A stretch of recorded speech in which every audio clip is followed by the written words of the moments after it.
সুপ্ৰভাত অসমবাসী ৰাইজ।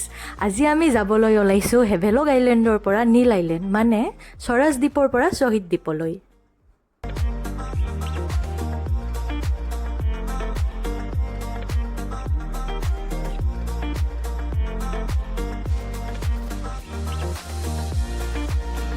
हम लोग ऊपर था ना এইটোৱে নেকি তুমিতো কৈছা বহিলোঁ দে ইমান মস্ত লাইন লাম্বা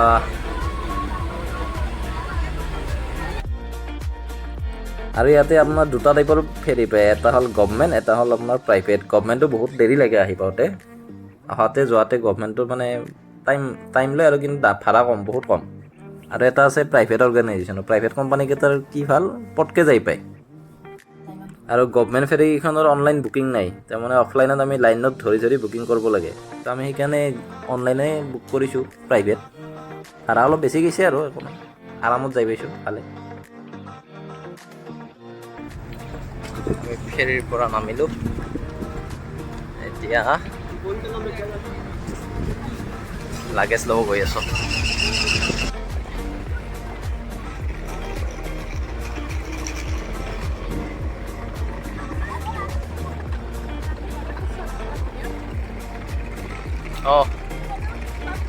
মেংগ্ৰোভ ফৰেষ্ট আছে ইয়াতে ন বেছিকৈ কালাৰ ব্লু এটা হে আছে বাউণ্ডাৰী টাইপ হৈ গৈছে এইটো কৰেল হ'ব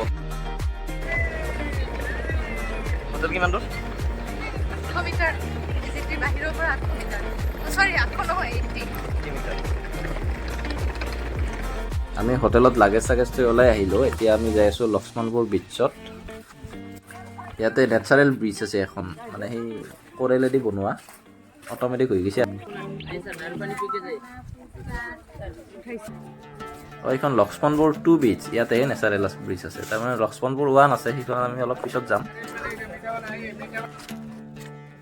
ইয়াতে গৰম কিন্তু বেছি আৰু ছায়াত গ'লে ঠাণ্ডা ৰ'দত আহিলে গৰম যিটো ৰ'দ দিয়ে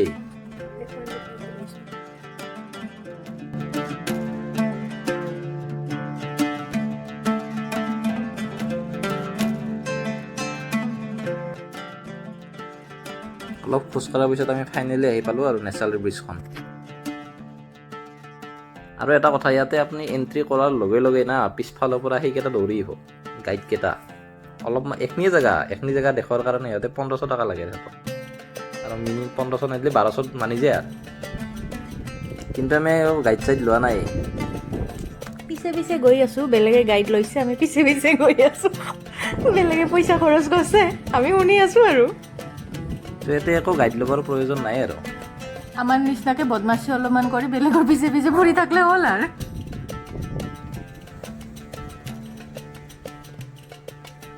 আমাক বেলেগৰ গাইডে দেখাইছে ৰ'বা কিবা কিবি ইয়াতে মাছ দেখাইছে আমাক ইয়াতে বোলে মাছ আছে কিবা ধুনীয়া সেই মাছখিনি দেখাইছে আৰু ভাল লাগছে কিন্তু একদম একুৱাৰিয়ামৰ নিচিনা ডাইৰেক্ট প্লেইন পানীতে থাকে কৰি মাছখিনি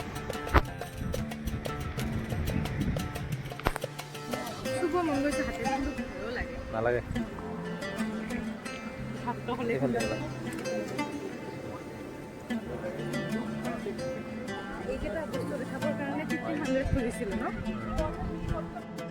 কি আছে লেটছ সি সেইটো দেখিছোঁ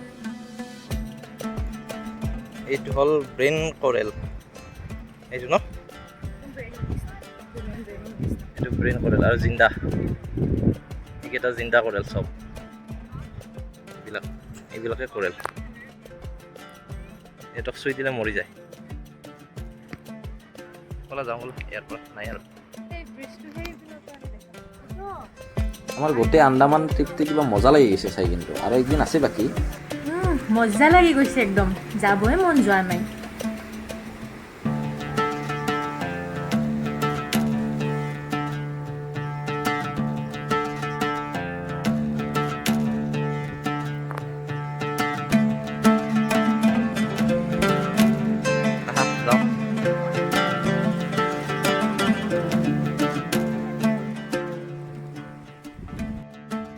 এইবাৰ আমি গৈ আছোঁ লক্ষ্মণপুৰ 1 বিচত ছানছেট চোৱাৰ কাৰণে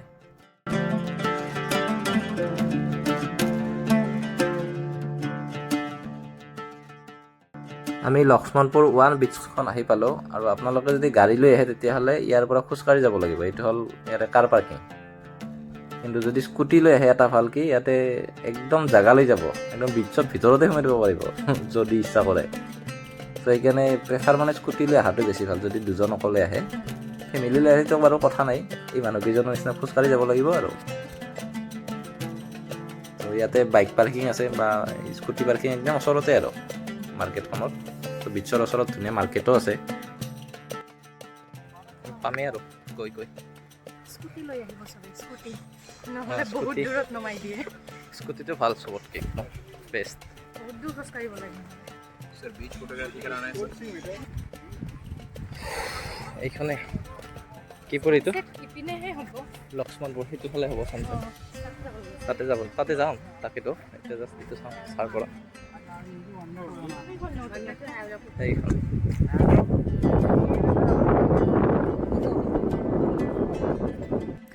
চ' আমি ইয়াতে আৰু বিশেষ ভিডিঅ' নবনাওঁ, কাৰণ এই বতাহ আহি আছে আৰু ভিডিঅ'ৰ কোৱালিটিটো বেয়া হৈ যায় একদম, চাউণ্ডটো নুশুনি। এই তেতিয়াৰ পৰা আমাৰ লগত বহি আছে। আৰু এই সাগৰৰ পাৰৰ কুকুৰে নাৰিকলো খায়। Cache cache okay cache. বঢ়িয়া, গুড কেটছ। ই বহি আছে আৰু নাৰিকল খাই আছে আমাৰ লগত। চা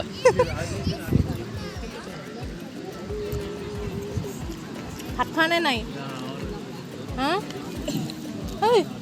ভাত খোৱা নে নাই? মাংস ভাত মাংস ভাত নাখায়, বালা খায়। বালা খায়, নাৰিকল খায় আৰু কেটছ।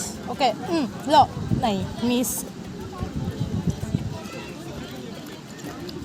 চ' আমি এতিয়া ৰেষ্টুৰেণ্ট এখন বিচাৰি ওলাই আহিলোঁ, থালি বিচাৰি চাওঁ কি খাব পাওঁ। কি খাব চাচোন এইবিলাক।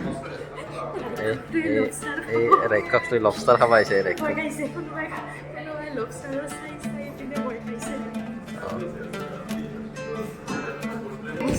এইটো দাঙি দিয়া ভিতৰফালে কি আছে ভিতৰত দেখাই দিয়া মানুহবিলাকক, ৰাইজক দেখাই দিয়া। ৰাইজক ভিতৰত খালি এইটো নাখায়, এইটো বস্তু নাখায়। বনাইছে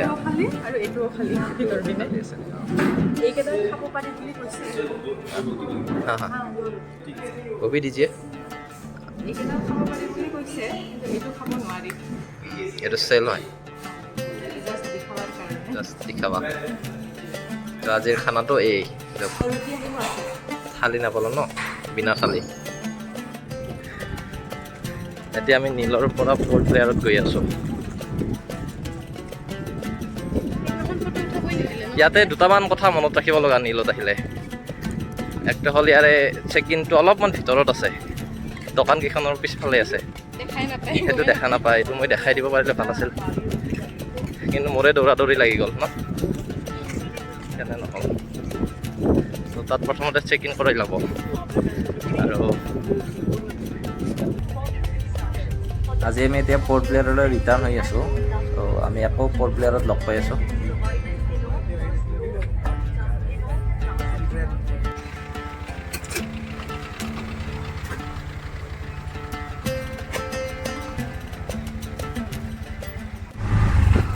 ইয়াতে গাড়ী বুক কৰাৰ প্ৰয়োজন নাই, ইয়াতে ডাইৰেক্ট টুকটুক পাই যায়। টুকটুকত উঠিলে হৈ গ'ল, ৰখি থাকে, সেইটো আৰু চিন্তা নাই।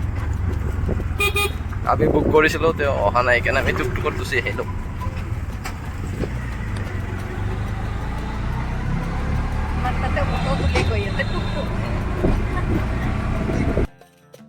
আৰু আমি বৰ্তমান উপস্থিত হ'লোঁ চেলুলাৰ জেলত। আৰু এই জেলখনৰ লগত বহুত ইতিহাস জড়িত হৈ আছে।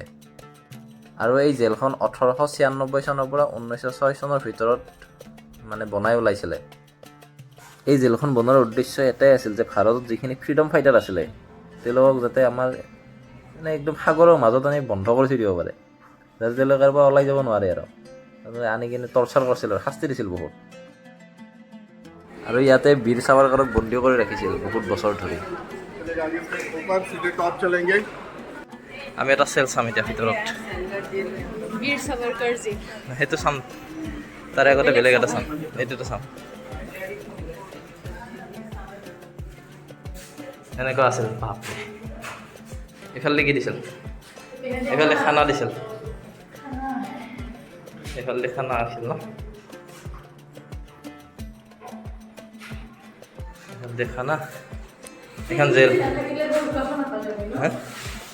এইটো দি হাৱা বতাহ অলপ আহে ন' লাইট এইটো পিছত দিছে আৰু চাইৰেন এইটো পিছত এইবিলাক আহা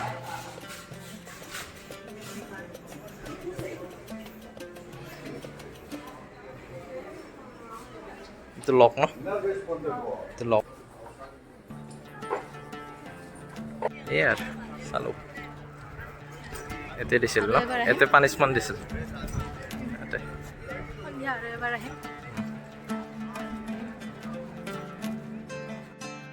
আমি আকৌ আহিলোঁ চেলুলাৰ জেইলত লাইট এণ্ড চাউণ্ড শ্ব' চাবলৈ চেলুলাৰ জেইলখন ইভিনিং 5টা বজাত বন্ধ হৈ যায় আৰু 5টা বজাৰ পিছতহে ইয়াতে লাইট এণ্ড শ্ব'টো হয় তাৰমানে এই শ্ব'টোত ইয়াৰ ধুনীয়াকৈ হিষ্টৰিকেল বেকগ্ৰাউণ্ডখিনি দেখায় এই লাইট এণ্ড শ্ব'ৰ টাইমিংটো হ'ল 5টাৰ পৰা 6টা 6টাৰ পৰা 7টা আৰু 7টাৰ পৰা 8টালৈ হয় আমি শ্ব'টো চাই আহিলোঁ আল্টিমেট শ্ব' আছে আল্টিমেট কোনো নহয় কি মজা লাগিছে চাই গোটেই মানে লাইট এই লেজাৰেদি দেখাই থাকে ৱালবিলাকত কিন্তু তাত ভিডিঅ' ফটোগ্ৰাফী এলাউড নাই চ' সেইকাৰণে আমি কোনো ধৰণৰ ভিডিঅ' নবনালোঁ তাতে মানে ভিডিঅ' বনালেতো জানেই আৰু শ্ব'টোৰ সেইটো নোহোৱা হৈ যাব ন চ' মজা লাগিছে চাই আপোনালোক আহিলে এইটো শ্ব' যাতে নাপাহৰে চাব চ' এতিয়া আমি গৈ আছোঁ হোটেললৈ কাইলৈ আমি ইয়াৰ পৰা ডাইৰেক্টলি গুচি যাম গুৱাহাটী বেয়া লাগিছে আৰু এৰি যাব মন নাই বহুত দিন থাকিলোঁ ইয়াতে টোটেল 8 দিন হ'ল আমাৰ আৰু এই পৰ্ট প্লেয়াৰতে আমি 3 দিন থাকিলোঁ তো জেগাখিনি ভালে লাগিছে একদম চব চিনাকি হৈ গৈছে আৰু স্কুটিৰে গোটেই জেগাটো ঘূৰিব পাৰি ন এইবিলাক চব চিনাকি হৈ গৈছে জেগাবিলাক ঠিক আছে আমি আকৌ পুনৰ বেলেগ ভিডিঅ' লৈ আকৌ যদি কেতিয়াবা যাব সময় পাওঁ আমি আকৌ লগ পাম